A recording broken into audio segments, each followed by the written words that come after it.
ಅಪೂರ್ಣವಾದ ಮರದ ವಿಗ್ರಹ ಪುರಿ ಜಗನ್ನಾಥನದ್ದು ಹೇಗೆ? ಅರ್ಧಕ್ಕೆ ಕೆಲಸ ನಿಲ್ಲಿಸಿ ಶಿಲ್ಪಿ ಮಾಯವಾಗಿದ್ದಾದರೂ ಹೇಗೆ? ಗುಹೆಯಲ್ಲಿದ್ದ ನೀಲಿ ವರ್ಣದ ಮೂರ್ತಿ ಪೂರಿಯಲ್ಲಿ ಮರವಾಗಿ ಪೂಜಿಸಲ್ಪಟ್ಟ ದಂತಕಥೆ ಇದು. ಬುಡಕಟ್ಟು ಜನರ ರಹಸ್ಯ ದೈವ ಇಂದು ವಿಶ್ವಕ್ಕೆ ಪೂರಿ ಜಗನ್ನಾಥನಾದ ಕತೆ. ಎಲ್ಲರಿಗೂ ವಿಚಿತ್ರ ಡೈರಿ ಯೂಟ್ಯೂಬ್ ಚಾನೆಲ್ಗೆ ಸ್ವಾಗತ. ನಾನು ಚಿತ್ರಾ ವೆಂಕಟೇಶ್.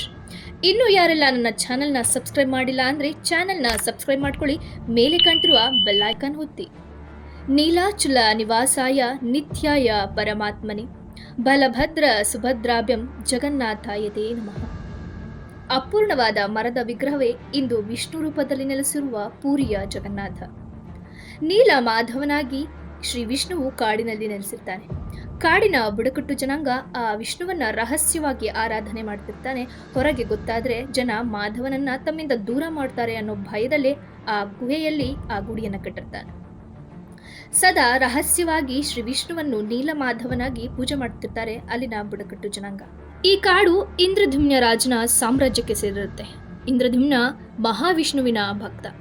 ಅವನಿಗೆ ಜೀವಿತ ಕಾಲದಲ್ಲೇ ಶ್ರೀ ಮಹಾವಿಷ್ಣುವಿನ ದರ್ಶನವಾಗಬೇಕು ಅಂತ ಆಸೆ ಇರುತ್ತೆ. ಅದನ್ನ ಶಪಥ ಕೂಡ ಮಾಡಿರ್ತಾನೆ.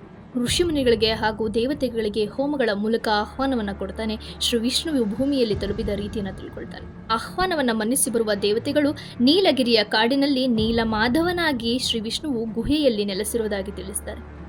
ಗಿರಿಜನರ ನಾಯಕನಾದ ವಿಶ್ವವಸುವಿಗೆ ಮಾತ್ರ ಆ ಗುಹೆಯ ದಾರಿ ಗೊತ್ತಿದೆ ಅಂತ ಈ ರಾಜನಿಗೆ ದೇವತೆಗಳು ತಿಳಿಸಿ ಮರೆಯಾಗ್ತಾರೆ.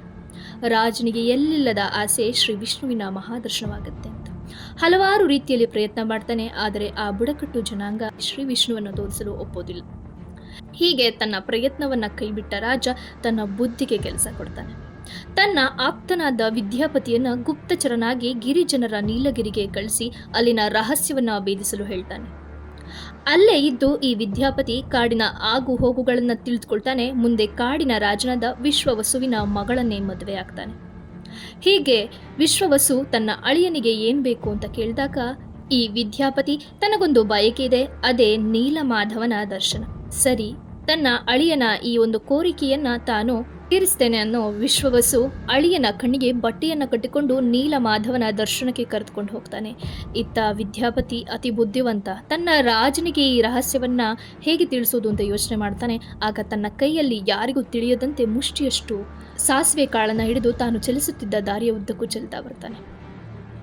ಹೀಗೆ ನೀಲಮಾಧವನ ದರ್ಶನವನ್ನು ಪಡ್ಕೊಂಡು ರಾಜನ ಬಳಿ ತೆರಳಿ ತಾನು ನೀಲಮಾಧವನ ಕಂಡಿದ್ದಾಗಿಯೂ ಹಾಗೂ ಕಣ್ಣಿಗೆ ಬಟ್ಟೆ ಕಟ್ಟಿದ ಕಾರಣ ನಾನು ಅಲ್ಲಿ ಸಾಸಿವೆ ಕಾಳನ್ನು ಚೆಲ್ಲಿ ಅದರ ಮಾರ್ಗವನ್ನು ತಿಳಿಸುವುದಾಗಿ ತಿಳಿಸುತ್ತಾನೆ.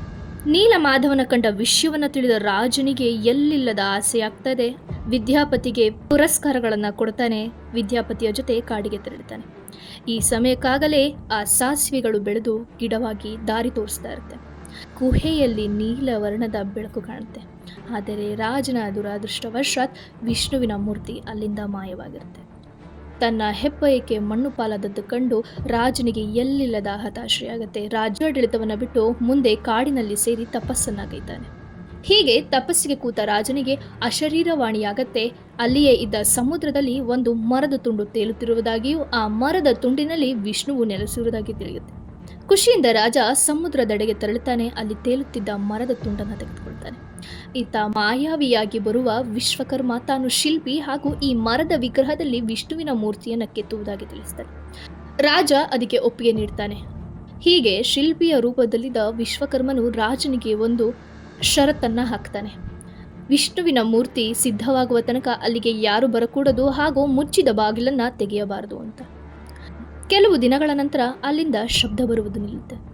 ಇದನ್ನು ತಿಳಿದ ರಾಜ ಗಾಬರಿಯಿಂದ ಬಂದು ಬಾಗಿಲನ್ನು ತೆಗಿತಾನೆ. ಅಲ್ಲಿನ ವಿಶ್ವಕರ್ಮ ಮಾಯವಾಗ್ತಾನೆ.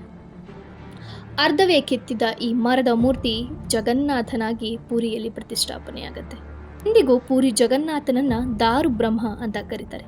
ದಾರು ಬ್ರಹ್ಮ ಅಂದರೆ ರಹಸ್ಯವಾದ ಮರದ ವಿಗ್ರಹ ಅಂತ. ಹಲವಾರು ವಿಚಿತ್ರಗಳು ಹಾಗೂ ವಿಶೇಷಗಳು ಪೂರಿ ಜಗನ್ನಾಥ ಕ್ಷೇತ್ರದಲ್ಲಿ ನಡೆಯುತ್ತೆ.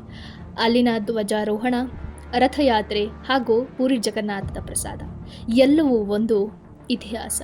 ಇದರ ಬಗ್ಗೆ ಮುಂದೆ ತಿಳ್ಕೊಳ್ಳೋಣ. ಮುಂದಿನ ವಿಡಿಯೋಗಾಗಿ ಕಾಯ್ತಾ ಇರಿ. ಎಲ್ಲರಿಗೂ ಈ ವಿಷಯ ಇಷ್ಟವಾಗಿದೆ ಅಂತ ಭಾವಿಸ್ತೇನೆ.